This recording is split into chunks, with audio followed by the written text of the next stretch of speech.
وہ میں دیکھ رہی تھی اخبار میں کہ وہ جی پتہ نہیں کوئی ایوارڈ ملا ہے بھارت میں، وہ جو ان کی پہلی پورن سٹار ہے، نام بھول گئی، پہلی پورن سٹار ہے، پورن سٹار سمجھتے ہیں؟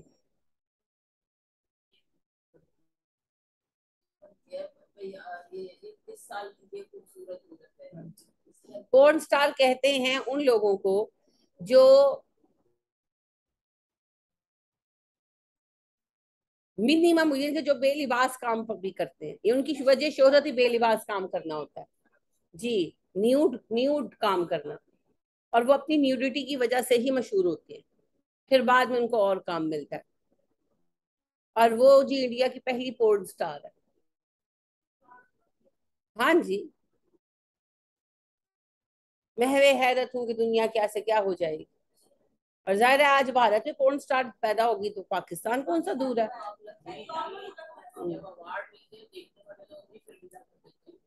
نہیں وہ تو پورن سٹارز نہیں ہے نا، یعنی بھارت کی بھی جو اتنی ساری لڑکیاں ہیں وہ یہ پورن سٹار، پورن کہتے ہی ننگے کو، آپ بات تو سمجھے نا، تو اتنی ایکٹریسز جن کو پہلے ہی ہم کہتے ہیں کہ آلموسٹ ننگی ہوتی ہیں، ان میں بھی جس کو پورن ہونے کا اعزاز مل رہا ہے، انا للہ اعزاز کا لفظ جو انہوں نے دیا ہے، میں ان کے نقطۂ نظر سے کہہ رہی ہوں، اب آپ سوچیں کہ وہ کس لیول تک اپنے آپ کو دکھاتی ہوں، جو بالکل نیوڈ کام کرتے ہیں اور اس کی وجہ سے مشہور ہوتے ہیں، انہیں کہا جاتا ہے پورن سٹار۔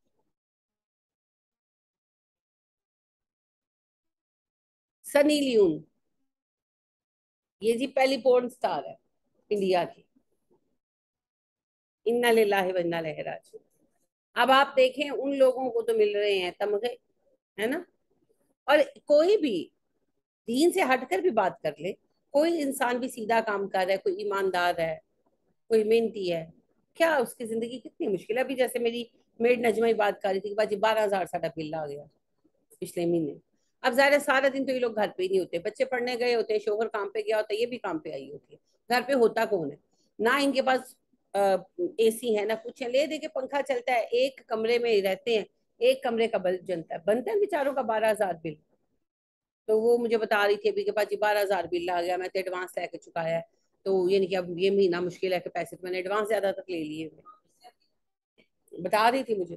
اب آپ دیکھیں کہ ایک عام ایماندار بندے کی کیا زندگی، اور اس کے برعکس ان لوگوں کی زندگیاں، سیاستدانوں کو دیکھ لیں، اب جیسے ہم کوہ سلیمان کی ہی بات اگر لیں تو جو وہاں کے سردار لوگ ہیں، لغاری فیملیز، فاروق احمد لغاری اور اب ان کے بیٹے، بزدار فیملیز جو سیاست میں ہیں، مزاری فیملیز، وہ تو ان کے تو 10 10 جگہوں پر گھر ہیں، ان کے تو محل دیکھنے لائق ہے، کبھی آپ کھول کر دیکھیں، پتہ بھی نہیں، ایگزیکٹلی انا پیسہ ہے ان کے پاس، انا پیسہ، اور جو عوام ہے وہاں کی، آپ کو پتا ہے آبادی سب سے کم ہماری بلوچستان کی ہے، کیونکہ بلوچستان میں سہولیات بہت کم ہے نا، تو سب سے کم آبادی بلوچستان کی ہے، تو وہ بےچارے سب سے کم ہونے کے باوجود، اب میں یہی دیکھ رہی تھی کہ پوری جو کوہ سلیمان کی پٹی نا، تھرو آؤٹ اس کی آبادی صرف 5 لاکھ ہے، 5 لاکھ لوگوں کو یہ آباد نہیں کر سکتے، 5 لاکھ لوگوں کو، 5 لاکھ کچھ بھی نہیں ہوتا گورنمنٹ اسکیل پر۔ اب وہ 5 لاکھ جو ہے ان کو پینے کا پانی بھی میسر نہیں، انہیں ایک پینے کا پانی بھرنے کے لیے 15 15 13 13 14 14 کلومیٹر چل کر جا کر پانی بھرنا پڑتا ہے، اور ان لوگوں کا حال آپ کو پتا ہے، ان کے تو کتوں اور گھوڑوں کے لیے امپورٹڈ شیمپو اور پانی آتے ہیں۔ تو دنیا کے اندر بہت دفعہ ہوتا ہے کہ اچھا جو ہے وہ تکلیف میں ہوتا ہے، اور برا جو ہے وہ کامیاب ہوتا ہے، اور آج کا یہ چیز ذرا زیادہ ہو گئی ہے، شر کا پلڑا بھاری نظر آ رہا ہے یہ سب عارضی لیکن نظر آ رہا، یہ امتحان ہے، یہ ہمارا بھی امتحان ہے، اور اس کا سبب بھی ہم ہی ہیں اصل میں، شر کا پلڑا بھاری ہماری بے وقوفیوں سے ہوا ہے، ہم نے صحیح نہج پر کام چھوڑا ہے، خرگوش سو گیا، کچھوا جیت گیا، اور اب مسئلہ یہ ہے، اب انشاءاللہ ٹیبل ول ٹرن، وہ تو ہونا ہی ہے، لیکن ابھی ہمارا امتحان چلے گا، تو اگر دنیا میں اس وقت میں، ظاہری بات ہے سب اس وقت تک زندہ تھوڑی رہنے والے، ہم نہیں تو، ہم تو اب مٹنے والی نسل ہے نا، ہمیں تو وہ وقت دیکھنا نصیب نہیں ہونے والا جب ٹیبل بدل ٹرن ہو جائیں گی، جب حالات بدل جائیں گے، ہمیں وہ وقت دیکھنا نصیب نہیں ہونے والا. تو پھر ہمارے لیے کیا ہے؟ اپنا کام کریں اور چلے جائیں. ہار جیت کا اصل فیصلہ قیامت کے دن ہونا. دنیا کی ہار بھی عارضی ہے، دنیا کی جیت بھی عارضی. آپ دیکھیں صحابہ کرام رضی اللہ تعالیٰ عنہم علیہ مجمعین نے کتنی فتوحات کی، اور ہم لوگوں نے پھر وہ سب گوا دی. اکثریت ہم سے جا چکی ہے، جو تھوڑے بہت ہیں وہ بھی نکلنے ہیں ہاتھوں سے. بڑا حصہ اسلامی ممالک کا ہمارے ہاتھوں سے نکل جائے گا. یہ ڈیسائیڈڈ ہے جی، یہ ہوگا. تو معاملہ کیا ہے؟ معاملہ یہ ہے کہ دنیا کی ہار جیت کوئی فائنل ڈیسیژن یا فائنل ہار اور جیت نہیں ہے. یہ تو ہمارا کام ہے، اس کام کے اوپر ڈیسیژن آنا ہے، اور وہ ڈیسیژن آنا ہے on the day of the judgement, قیامت کے دن. قیامت کے دن، ناٹ بفور دیٹ.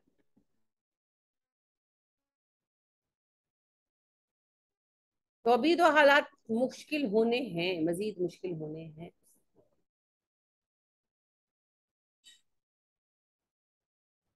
دیکھیں اللہ کیا کیا دکھاتے ہیں ہمیں، اور کن کن حالات سے ہمیں گزرنا پڑتا ہے. لیکن بس ایک بات یاد رکھیں، دوڑ آخرت کے لیے لگا ہے.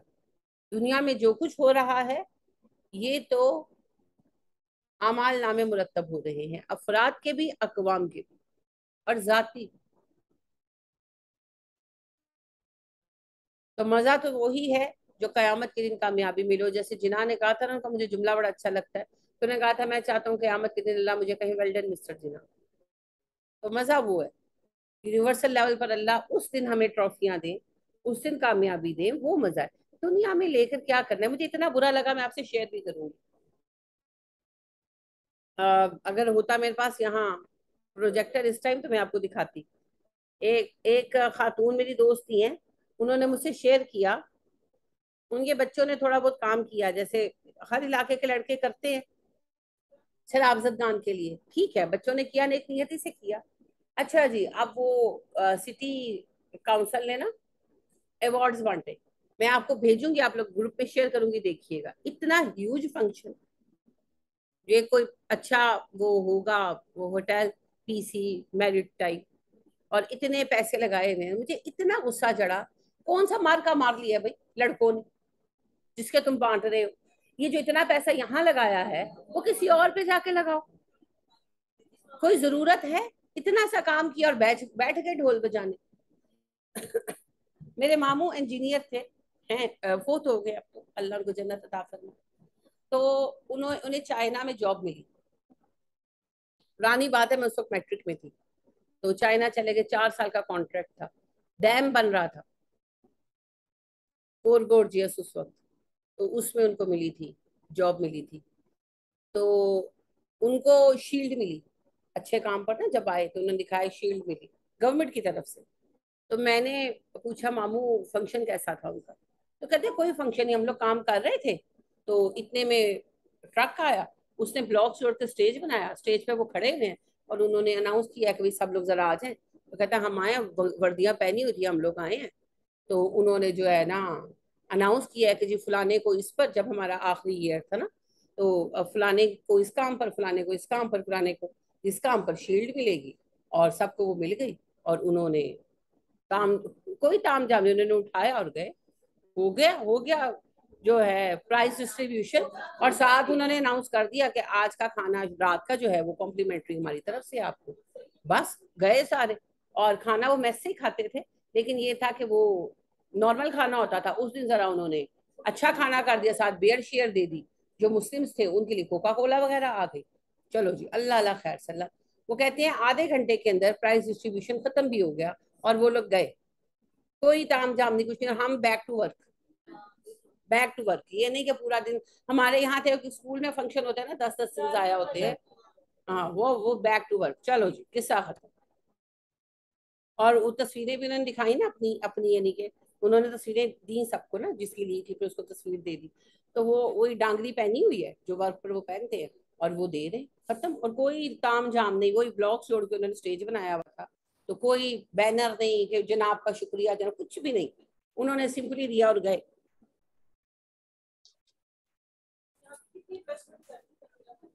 اور مجھے واقعی غصہ چڑھا.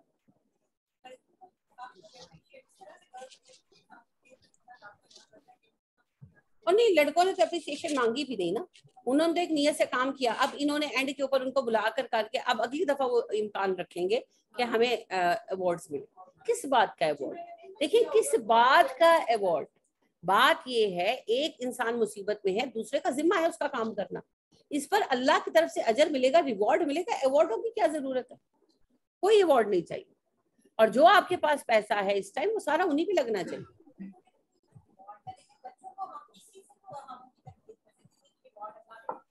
بے شک ساری بات جو ہے نا وہ ہماری جو ہے نا دیکھ دکھاوا، اور یہ اپنے ووٹ بینک بنانے کے لیے کہ جی ہم نے بڑا جو ہے اپریشیٹ کیا کام کرنے والوں کو. پہلی بات تو یاد رکھیں جس سے اللہ نے گورنمنٹ میں لانا ہے وہی آئے گا. اور یعنی کہ نسرین جو ہیں ان کی بھانجی آئیں میرے پاس، ان کے ساتھ ہی آئیں، اور ساتھ ان کے چھوٹے چھوٹے بچے آئے، اور وہ اپنے گلوں میں سے پیسے نکال کر لے کر آئے. تھوڑے تھوڑے پیسے تھے، بچوں کے گلوں میں سے تھے نا، وہ والدہ ان کی بھی لائی تھی، لیکن وہ بچے اپنے گلوں میں سے، انہوں نے ان کو کہا تو انہوں نے اپنے گلوں میں سے پیسے نکالے اور وہ لے کر آئے کہ یہ آپ سیلاب زدگان کو دے دیں. یہ جذبہ پیدا ہوتا ہے اس تربیت، جو چھوٹے بچے تھے. ابھی سے جذبہ پیدا ہوگا، بڑے ہوں گے کام کریں گے. جن لڑکوں نے، ینگ لڑکوں نے تھوڑا تھوڑا کام کیا، پہلے قدم پر آپ ان کو کرپٹ کر رہے ہیں، دکھاوے ان کے. اب ظاہری بات ہے کہ یہ ویڈیو جہاں جہاں وہ بھیجیں گے، اس کی ریزن یہ ہے کہ ان کو تو گورنمنٹ کی طرف سے وہ ملا ہے نا اعزاز، تو وہ تو اپنی جگہ حق بجانب ہے، مگر یہ فیصلہ ہی غلط ہے. تو اس قدر ہماری حکومت چھچوری حکومت ہے ساری، پھر بڑا رنج آتا ہے. اسی طرح مستنصر حسین لکھتے ہیں، اتفاق سے پھر مجھے چائنا کی بات یاد آ گئی. پتلی پیکنگ جن کا چائنا کا سفر نام ہے، تو کہتے ہیں کہ ہم وہاں گئے تو ایک پل کا افتتاح ہو رہا تھا، پتہ نہیں لکھا ہوتا کہ کتنا کلومیٹر، 1000 کلومیٹر کتنے، وہ بہت طویل پل تھا. تو کہتے ہیں کہ وہ ہمیں تقریب دکھانے لے گئے. تو کہتے ہیں میں نے کہا کہ کون آ رہا ہے؟ آپ کا چیف منسٹر آئے گا کہ جو ہے پرائم منسٹر آئے گا؟ تو کہتے ہیں ہماری میزبان جو تھی وہ ہنسنے لگی، کہنے لگی ہمارے چیف منسٹر اور پرائم منسٹر پاس اتنا ٹائم نہیں کیا کہ پلوں کا افتتاح کرے. تو کاؤنسلر آیا، اس نے کہتے ہیں ہم پہنچے ہیں، ہمیں تھا کہ اب 2-3 گھنٹے تو یہاں ضائع، لیکن کہتے ہیں ہم وہاں پہنچے ہیں تو اتنے میں کاؤنسلر آیا، اس نے آ کر فیتا کاٹا اور چلو ختم. کہتے 2 منٹ کھڑے کھڑے، کہتے انہوں نے کین پکڑائے ہیں کوکا کولا کے، انہوں نے ہمیں ملوایا کہ جی پاکستان سے وفد آیا ہوا ہے. تو اس نے ہمیں خوش آمدید کہا، اور پھر اس نے معذرت کی کہ مجھے ایک بڑی ضروری میٹنگ میں پہنچنا ہے، میں رک نہیں سکتا. تو سب کو انہوں نے کھڑے کھڑے ایک کین بانٹا ڈرنک کا، سافٹ ڈرنک کا. تو چلو کہتے ہیں ہم اپنے چلے گئے، وہ اپنے چلے گئے. تو مذاکر نہ کے لکھتے ہیں سنتے مزہ ہی نہیں آیا. وہ سٹائر تھا ان کا، اوبویسلی سٹائر تھا، طنز تھا، طنز ہی ہونا چاہیے. ہمارے یہاں تو آپ دیکھیں نا روڈ کیسی بنی ہے اللہ کے فضل سے کہ ڈوبی ہوئی ہوتی ہے، اور اس کے اوپر لکھا ہوتا ہے ہم فلانے فلانے فلانے کا شکریہ ادا کرتے ہیں. ہاں تو ان کو لا کر یہاں 4 دن رکھے نا بارش والے دن، تو پھر ان کو پتا چلے کہ شکریہ کس چیز کا نام ہے. تو دیکھیں یہ جو دنیا میں ڈرامے چل رہے ہیں، جو کچھ ہو رہا ہے، یہ ہمارے اعمال نامے ہیں، یہ ہم نے وہ چکر چلائے ہوئے ہیں جن سے ہم اپنی تمنائیں پوری کرتے ہیں. اصل فیصلہ قیامت کے دن ہونے والا ہے. قیامت کا دن وہ حقیقی دن ہے جب اصل فیصلے ہونے والے. تو اس دنیا کی ہار کو ہار نہ سمجھے، اور اس دنیا کی جیت کو جیت نہ سمجھے. ومن جو یؤمن ایمان لائے گا باللہ اللہ پر، ویعمل اور عمل کرے گا، صالحاً اچھے، جو بھی ایمان لائے گا اللہ پر اور نیک کام کرے گا، یکفر عنہ وہ مٹا دے گا اس سے سیئاتی ہی اس کی برائیاں. یہ ہے جس استغفار کا بدلہ. جیسے کل میں عرض کر رہی تھی نا کہ اللہ کو ہماری استغفار کی ضرورت نہیں ہے.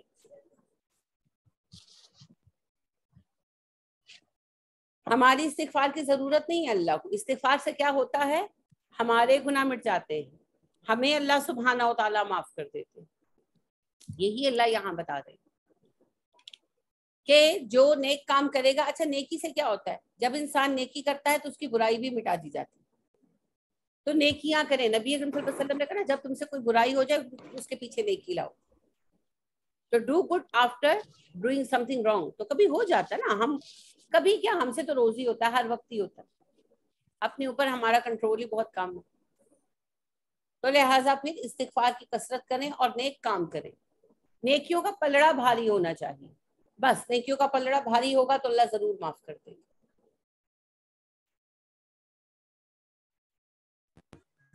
اور ابھی ایک بات آپ لوگوں سے میں ضرور کہوں گی, سب کے لیے, یہ کسی ایک کے لیے نہیں ہے, جس نے جو بھی حصہ ڈالا ہے وہ اللہ کے پاس حساب ہے, لیکن وہاں سے جو آپ کو دعائیں ملے گی نا کوہ سلیمان سے, وہ بڑی پیور دعائیں, کیونکہ ان کی ضرورت بھی بہت خالص ہے, تو ان کی دعائیں بھی بہت دل سے لگیں گی, نکلیں گی اور لگیں گی بھی بہت دل سے. آپ وَيُدْخِلْهُ جَنَّاتٍ تَجْرِي مِن تَحْتِهَا الْأَنْهَارُ خَالِدِينَ فِيهَا أَبَدًا, اور پھر اللہ ان کو داخل کرے گا ایسی جنتوں میں جن کے نیچے نہریں بہتی ہیں, وہ ان میں ہمیشہ رہیں گے.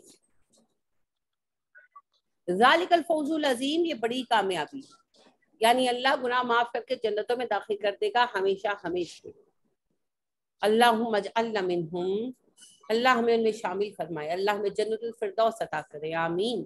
ذالک الفوز العظیم, یہ کامیابی ہے. دنیا کی جو چند کامیابیاں ہیں وہ کوئی ایسی کامیابیاں نہیں ہیں, وہ ساری جو ہے نا بیکار باتیں ہیں جو ہم سوچتے ہیں.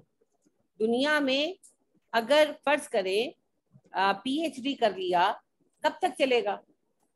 اچھا آپ کے ابا کسی کے اگر فرض کریں کہ وہ کوئی کمشنر تھے یا وہ کسی بڑے عہدے پر تھے, تو اب وفات پا گئے یا بڈھے ہو گئے, تو اب کیا؟ کچھ بھی نہیں نا. آپ دیکھیں سیٹ پر ہیں ایک صاحب, پرائم منسٹر ہی ہیں بھائی, یا چیف منسٹر ہے, جب تک سیٹ پر ہے واہ واہ, جب سیٹ چلی گئی تو کوئی پوچھتا ہے؟ اچھا اداکاروں کا لے لے, جو اداکار ہیں جب تک جوان ہیں, ان کی فلمیں چل رہی ہیں تب تک تو بہت ویلیو ہے. جب بڈھے ہو گئے, کتنے ہی اداکار ہیں, آپ نے نام سنے ہوں گے, جب ہم بچے تھے وہ عید پر تھے, اب ان کو کوئی پوچھتا ہے؟ کوئی نام بھی سنا ہے؟ کوئی نہیں پوچھتا.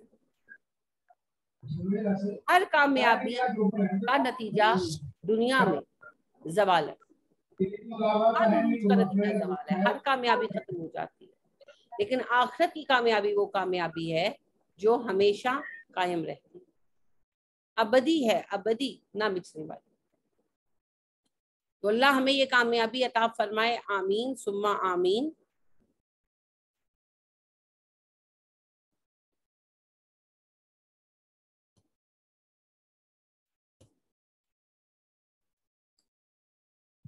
والذین کفروا, اور وہ لوگ جو کافر ہیں, وکذبوا, اور جھٹلا دیا انہوں نے بھی آیاتنا, ہماری آیات کو, اولئک, یہی ہیں, اصحاب النار, جہنمی, خالدین فیہا, ہمیشہ اسی میں رہنے والے ہیں. وہ لوگ جو کافر ہیں اور جنہوں نے ہماری آیتوں کو جھٹلا دیا, یہی لوگ جہنمی ہیں اور ہمیشہ جہنم میں رہنے والے ہیں. سادہ سی بات ہے, آپ کے سامنے ہے. یہ تقسیم آپ اگر یاد کریں سورہ بقرہ میں سامنے آ گئی تھی, جب اللہ سبحانہ و تعالیٰ نے آدم علیہ السلام کی توبہ قبول کی, اور پھر اللہ سبحانہ و تعالیٰ نے کہا سب زمین پر چلے جاؤ, اور جب تمہارے پاس میری طرف سے ہدایت آئے, جو میری بھیجی ہوئی ہدایت پر ایمان لائے گا اور نیکوکار ہوگا وہ جنتی ہوگا. والذین کفروا وکذبوا بآیاتنا اولئک اصحاب النار هم فیہا خالدون. تب بھی اللہ نے کہہ دیا تھا جو میری آیتوں کا انکار کریں گے, چھٹلا دیں گے, وہ جہنمی ہوں گے, جہنم میں ہمیشہ رہیں گے. وہی اصول دوبارہ بیان کیا جا رہا ہے کہ جو ایمان لائیں گے اللہ پر, رسول پر, اس کتاب پر, اور نیکوکار ہوں گے, وہ جنتی ہوں گے, ہمیشہ جنت میں رہیں گے. ان کی غلطیاں ہم معاف کر دیں گے. ٹھیک ہے, ایک صحیح مومن جو ہے, ایک صحیح العقیدہ مومن جو ہے, اگر اس سے کوئی غلطی ہوتی ہے تو اللہ معاف کرتے ہیں. بس نیتیں صحیح ہونی چاہیے. کام کرتے ہوئے غلط فیصلے ہوتے ہیں, سب سے ہوتے ہیں. تو جب ایک انسان صحیح العقیدہ مومن ہے تو پھر اس کے لیے اللہ کے پاس گنجائش ہے. لیکن جو لوگ انکار کا رویہ اختیار کریں اور جھٹلا دے اللہ کی آیتوں کو, اب اللہ کی آیتوں کو جھٹلانے سے ایک مراد تو سمپلی مسلمان نہ ہونا ہے, وہ ہم سب کو پتا ہے, اور دوسرا معنی جسے ہم سننا اور ماننا نہیں چاہتے وہ یہ ہے کہ اسلام کا کلمہ پڑھنے کے بعد اللہ کے احکامات کو قبول نہ کر.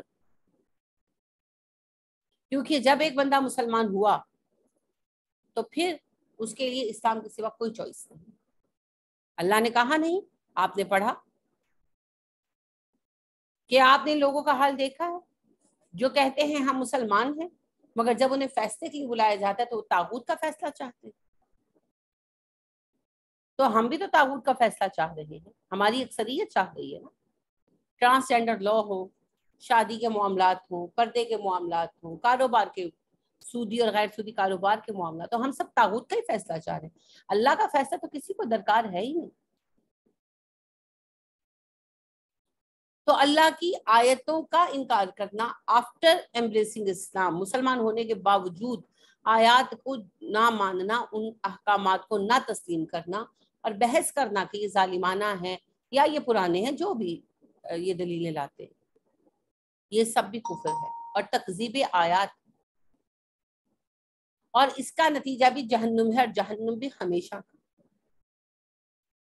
تو یہ نہ سمجھا جائے کہ صرف نام بدل دینے سے ہم مسلمان ہو جائیں گے.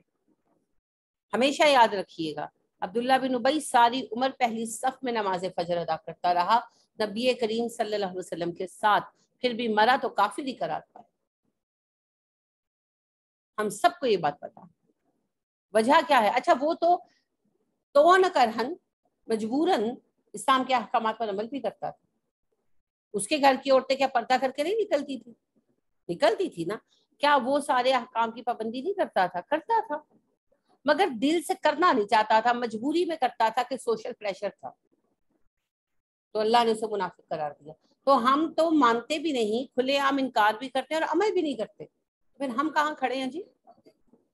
یعنی زندگی ہم نے گزارنی ہے عبداللہ بن ابی جیسی, اور ساتھ ہمیں چاہیے ابو بکر و عمر کا. یہ کیسے ہو سکتا ہے؟ یہ نہیں ہو سکتا. کردار ہی تو سب کچھ ہے, کردار ہی تو سب کچھ ہے. وہ اقبال کا شعر ہے نا, یہ راز کسی کو نہیں معلوم کہ مومن قاری نظر آتا ہے, حقیقت میں ہے قرآن. مومن قرآن کو سراسر اپناتا ہے, سراسر. تو قرآن کو اپنائے بغیر زندگی نہیں بدل سکتی, اور قرآن پر عمل کیے بغیر کوئی بندہ مسلمان نہیں ہو سکتا. ٹھیک ہے باریکیاں پتہ نہ ہو, مگر جو موٹے موٹے معاملات ہیں ان میں عمل.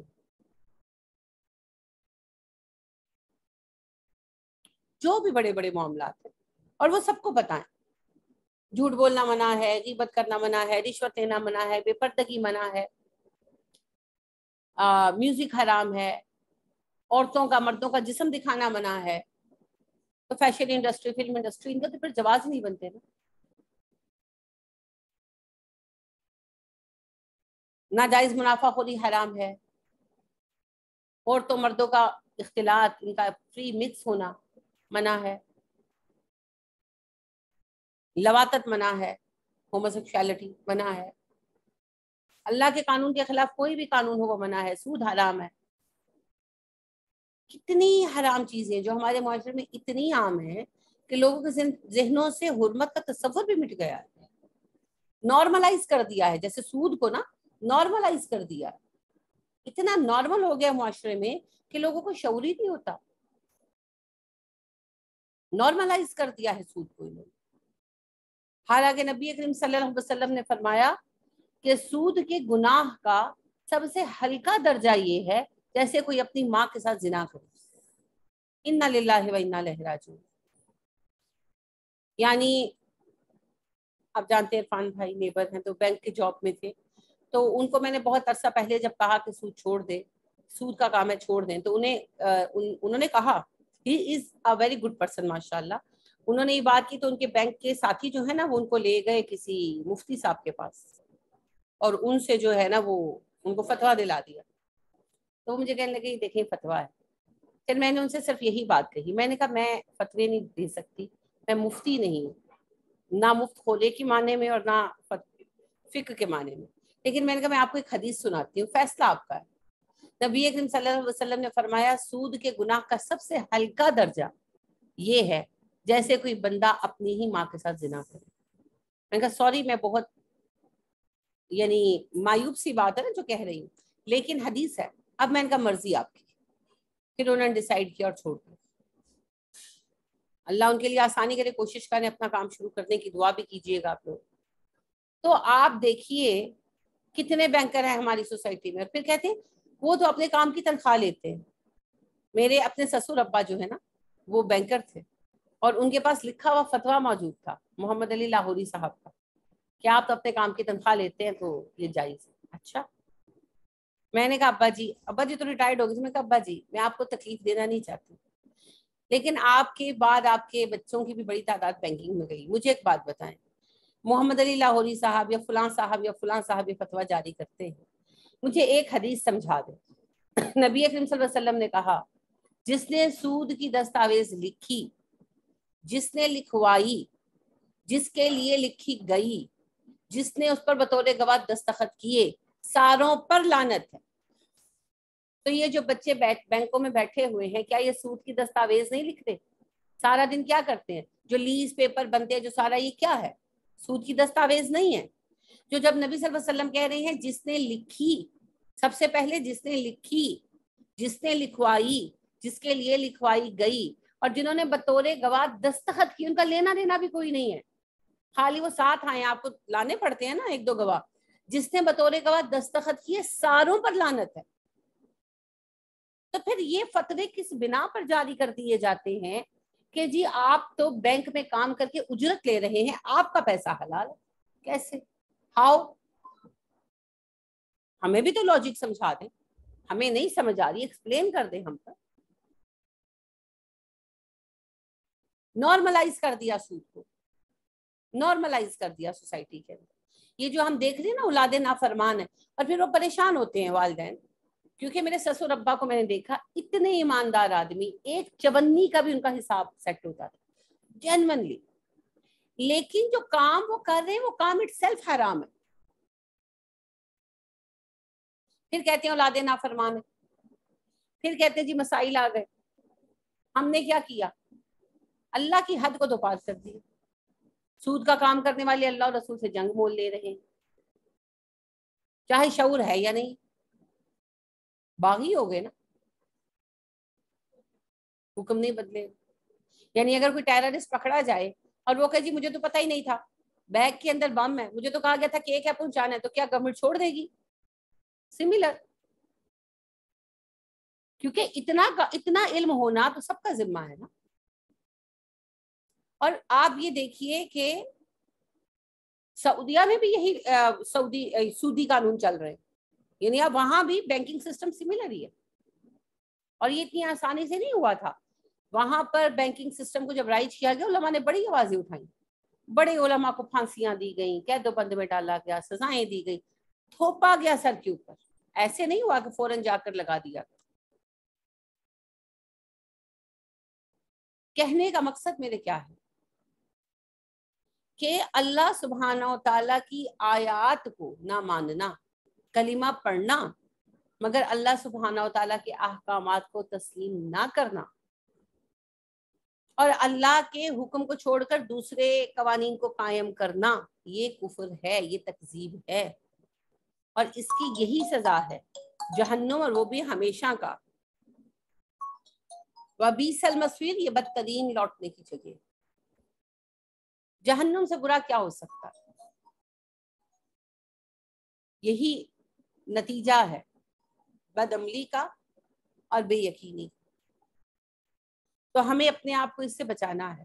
اس وقت میں یہ بہت مشکل ہے, اس عہد میں چیزیں بہت مشکل ہو چکی ہیں, مگر پھر بھی ہمیں آخر دم تک کوشش کرنا ہے, کیونکہ ہمارے رب نے ہم پر اتنا ہی بوجھ ڈالا ہے جتنا ہم سہ سکتے ہیں. اس نے ہم سے 100% نہیں مانگا, کیونکہ اسے پتا ہے ہم 100% دے ہی نہیں سکتے. اصول کیا رکھا؟ فمن ثقلت موازینہ فہو فی عیشۃ راضیہ واما من خفت موازینہ فامہ ہاویہ. جس کے نیک اعمال کا وزن بھاری ہو جائے گا وہ من پسند زندگی گزارے گا, جس کے نیک اعمال کا وزن ہلکا ہو جائے گا وہ جہنم میں جائے گا, ہاویہ میں جائے گا. تو دوڑ اتنی رکھیں کہ نیکیاں گناہوں سے زیادہ, نیکیاں گناہوں سے زیادہ, یہ دوڑ رکھنی. لیکن کچھ چیزیں ہیں جن سے بچنا پڑے گا. سود کیونکہ جب سود آ گیا تو پھر تو سب کچھ ہی حرام ہو گیا نا. تو حرام مال سے نہ صدقہ قبول ہوتا ہے، نہ حرام کھا کر جو جسم بنے اس سے عبادت قبول ہوتی ہے. نبی صلی اللہ علیہ وسلم نے کہا نا ایک لقمہ حرام کھانے سے 40 دن کی نفل و فرض کوئی عبادت قبول نہیں ہوتی. تو حرام جو ہے نا بہت بری چیز ہے.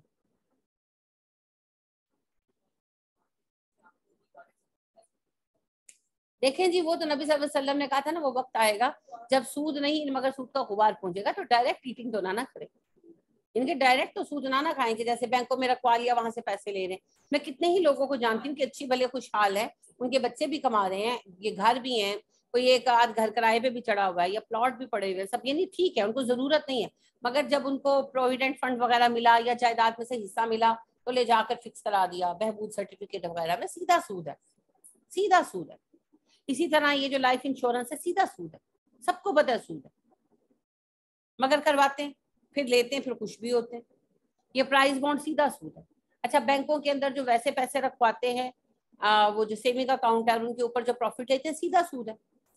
اور میں کتنے ہی لوگوں کو جانتی ہوں جو لیتے ہیں اور ان کو ضرورت بھی کوئی نہیں. ویسے تو ضرورت میں بھی سود حلال نہیں ہو جاتا، لیکن بات یہ ہے کہ ان کو ضرورت بھی کوئی نہیں. تو یہ کہ ڈائریکٹ سود سے تو بچے نا، ڈائریکٹ سود نہ کریں. اس کے علاوہ پھر کاروبار سود کے ہیں، جیسے یہی کہ گاڑیاں وغیرہ جو قسطوں پر دیتے ہیں، چیزیں قسطوں پر دیتے ہیں، تو جو وصول کرتے ہیں وہ کیا ہے. دیکھیں نا یہ کپ ہے بازار میں 1 روپے کا، آپ کہتے ہیں میرے پاس کیش نہیں ہے فلک، میں کہتی ہوں اچھا میں تمہیں ادھار پر دوں گی پر میں 2 روپے کا دوں گی. تو جو ایک ایکسٹرا میں روپیہ لے رہی ہوں یہ کیا ہے؟ کیونکہ پروفٹ تو وہ 1 روپے میں شامل تھا، تو میں 1 روپیہ ایکسٹرا کس چیز کا لے رہی ہوں؟ سود ہے. سود ہوتا ہی قرض پر ہے، سود کس چیز پر ہوتا ہے؟ آپ کو پتہ اتنی احتیاط کرتے تھے علماء کرام کہ یہ جو تھے امام بخاری لہرامہ، ان کا کپڑے کا کاروبار تھا. تو یہ کسی کے انتظار میں سڑک پر کھڑے تھے تو دھوپ تھی، تو یعنی کہ وہ صاحب آئے ان کو ٹائم لگے تو انہوں نے کہا سر آپ اتنی دھوپ میں کھڑے ہیں آگے دیوار کا سایہ تھا سائے میں ہو جاتے. تو انہوں نے کہا نہیں. تو انہوں نے کہا کہ کیوں آپ سائے میں نہیں؟ اصرار کر کے پوچھا نا، کیونکہ خلاف حکمت بات ہے. تو وہ کہنے لگے ایکچولی یہ جو بندہ ہے یہ میرا مقروض ہے، تو میں نے مناسب نہیں سمجھا کہ میں اس کی دیوار کا سایہ بھی استعمال کروں کہ کہیں سود میں شمار نہ ہو. حالانکہ نہیں ہوتا، مگر یہ تقوی کا عالم ہے نا، یہ تقوی کا لیول ہے. تو انہوں نے کہا میں اتنا بھی نفع نہیں لینا چاہتا. حالانکہ ڈیفینیٹلی وہ سود میں کاؤنٹ نہیں ہوتا، یہ تقوی کے اعلیٰ لیول ہے کہ میں اتنا بھی نفع اس سے نہیں لوں گا. تو ایک بندے کو آپ ادھار دے کر ڈبل پیسے کس چیز کے لیتے ہیں؟ Exactly double. مجھے موبائل کی ضرورت تھی اور تھوڑا نہیں ہو رہا تھا مینج، تو میں تنگ ہو رہی تھی اپنی کلاسوں کے اعتبار سے. میں کہا چلو میں قسطوں پر اگر پتا کروں، تو جب میں نے پتا کیا تو ایگزیکٹلی ڈبل قیمت. جو 30,000 کا موبائل تھا وہ ڈبل کا 65,000 کا دے رہے تھے. اور میں نے کہا مغرور لوگ تو میں نے نہیں لینا، میں اللہ خود ہی میرا کروا دے گا. پھر ہو گیا الحمدللہ. لیکن میں آپ سے بات کر رہی ہوں ڈبل سے بھی زیادہ قیمت لے رہے. کیا ہے یہ؟ سود ہے نا. تو جن کی یہ کام ہے پھر وہ سودی نوعیت کے کام ہے. اسٹاک ایکسچینج سودی ہے، سارا سود کا سسٹم. ظاہری بات ہے سٹا ہے وہ تو. سود کیا سٹا بازی ہے، جوا ہے. جس کا لگ گیا سو لگ گیا. کوئی کروڑ پتی ہو جاتا ہے اور کوئی زیرو پر آ جاتا ہے. سٹا ہے. اور اسی طرح کتنی ہی چیزیں. تو پھر کم از کم ڈائریکٹ سود، ڈائریکٹ حرام مال میں ہم نہ کریں، اتنا تو کریں. باقی انڈائریکٹ سے تو کوئی بھی نہیں بچ سکتا.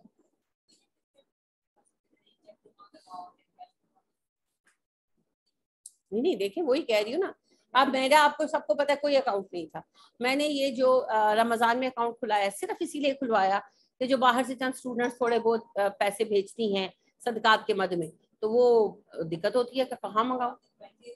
ہاں پھر اب یہ انشاءاللہ اللہ کے فضل سے رجسٹر ہو جائیں گے تو اس کا بھی اکاؤنٹ کھلائیں گے. اب مسئلہ یہ ہے کہ آپ ڈائریکٹ کوئی ڈیلنگ کر ہی نہیں سکتے نا. حکومت ہر چیز کے اندر انٹرفیئر کرتی ہے، تو اس انٹرفیئرنس کی وجہ سے آپ کو کچھ چیزوں میں باؤنڈ ہونا پڑتا ہے. تو ہم اس سے بینک سے کچھ بھی نہیں لے رہے، ہم اسے صرف ایک مین آف ٹرانزیکشن کے طور پر یوز کر رہے ہیں. اور وہ بھی ہمیں مجبور کر دیا گیا. اب آج آپ کو حکومتوں نے مجبور کر دیا کوئی اپنی ذاتی ٹرانزیکشن ذاتی طور پر نہیں کر سکتا. تو یہ ایک بڑی پریشانی ہے. یا تو بالکل کونے میں بیٹھ جائے انسان، لیکن وہ بھی تو پھر معافی نہیں ہے نا کہ کس بات پہ کونے میں بیٹھے رہے, اٹھ کر کچھ تو کرتے. تو یہ تو مجبوری ہے, ہمارے پاس اس کا کوئی حل نہیں, لیکن سود کو استعمال نہ کریں.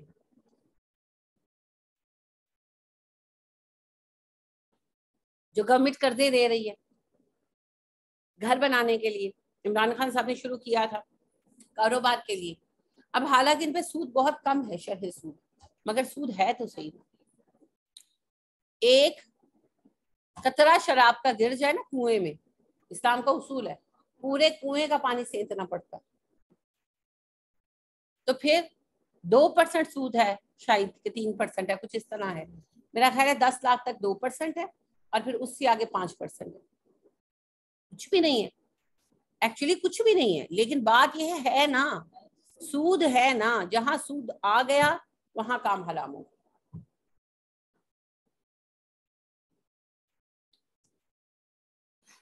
بس بہت مشکل ہے جی, بہت مشکل. نہیں, یہ تو پول کرنا ہے. بولی والی کمیٹی تو سود ہے, اور وہ تو ایک قسم کا سٹا بھی ہے. بولی والی کمیٹی میں یہ ہوتا ہے کہ جو پہلی کمیٹی ہوتی ہے اس میں تو سارے شامل ہوتے ہیں, جس چیز کی کمیٹی نکلتی آتی ہے وہ مائنس ہوتا جاتا ہے, وہ کمیٹی نہیں دیتا. آپ فرض کریں کہ 1 کروڑ کی کمیٹی ہے, تو پہلی دفعہ میں جس کی نکل آئی اس نے اب اس کو پے نہیں کرنا, وہ فارغ ہو گیا. سمجھ گئے؟ ہوتا ہے بولی کی کمیٹی ایسے چلتی ہے.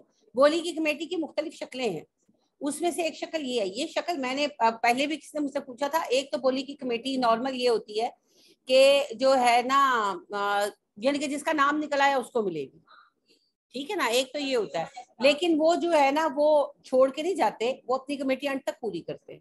کسی کا نام اس طرح نہیں ہوتا, وہ پول کرتے ہیں جس کا نام نکل آیا تو اس کو کمیٹی مل جاتی ہے, وہ جائز ہے. لیکن ایک بولی کی کمیٹی کی شکل یہ ہے کہ جس کی کمیٹی نکل آئی اس کے پو 12 وہ گیا, اس کو اب کوئی کمیٹی نہیں دینی. جس کی پہلی نکل آئی اس کا تو سب سے زیادہ وہ رہا نا نفع. کچھ بھی نہیں ملا نا, کچھ بھی نہیں ملا, اس لیے تو کہہ رہی جوا ہے, جوا ہے.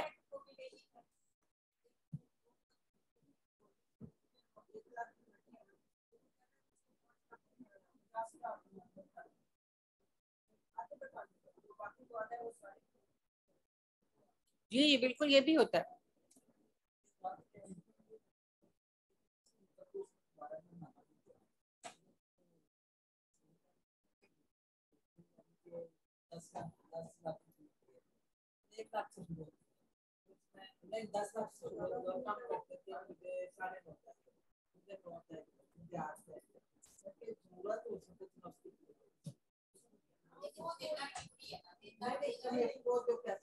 یہ بھی غلط ہے نا, یہ بھی غلط ہے. آپا کہہ رہی ہیں کہ جو پہلی والی کمیٹی ہے اس کو عام طور پر لکی کمیٹی کہا جاتا ہے. تو لکی تو نہیں ہے, وہ جوا ہی ہے نا, جوا ہی ہے جو میں ابھی ذکر کر رہی تھی. آپا کہتے ہیں اسے لکی کمیٹی کہتے ہیں. نہیں نہیں, آپ صحیح کہہ رہے ہیں, لکی کمیٹی ہے, لیکن بات یہ کہ ہے تو جوا, جوئے والا ہی حساب ہے. اور یہ جوا تو بالکل ویسے جیسے ادب کھیلتے تھے نا, کہ جس کا نام نکل آیا وہ نام ڈالتے تھے, جس کا نام نکل آیا تو وہ جو ہے سارا کچھ لے گیا اور باقی بیٹھے رہے. دوسری بولی والی کمیٹی وہ یہ کہہ رہی ہیں کہ جیسے 10 لاکھ کی کمیٹی ہے تو بولی شروع ہوتی ہے کہ 10 لاکھ میں لینی ہے, 10 لاکھ میں لینی ہے, 9 لاکھ میں لینی ہے, 9.5 میں لینی ہے. جتنے بھی ٹائی ہو گیا تو وہ پھر جس کو ضرورت ہوتی ہے وہ اٹھا لیتا ہے 8 لاکھ پہ, 9 لاکھ پہ. جو باقی پیسے ہیں جو کم ہوتے ہیں وہ لوگوں پر ڈال دیے جاتے ہیں اور وہ ان کو آپس میں پورا کرتے ہیں. تو بظاہر یہ ضرورت پوری کرنے کا ایک طریقہ رکھا گیا ہے, مگر یہ بھی حرام ہے.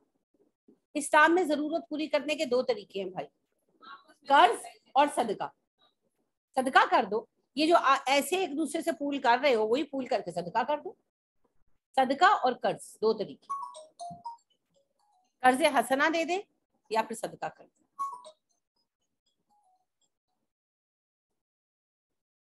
تو جناب بات یہ ہے کہ کفر عمل کا بھی ہوتا ہے. ایک ہوتا ہے عقیدے کا کفر, ایک ہوتا ہے عمل کا کفر. تو یہ عمل کے جو کفر ہیں یہ تو نظر آ رہے ہیں نا, تو خالی اللہ لپ سروس سے خوش نہیں ہوتے.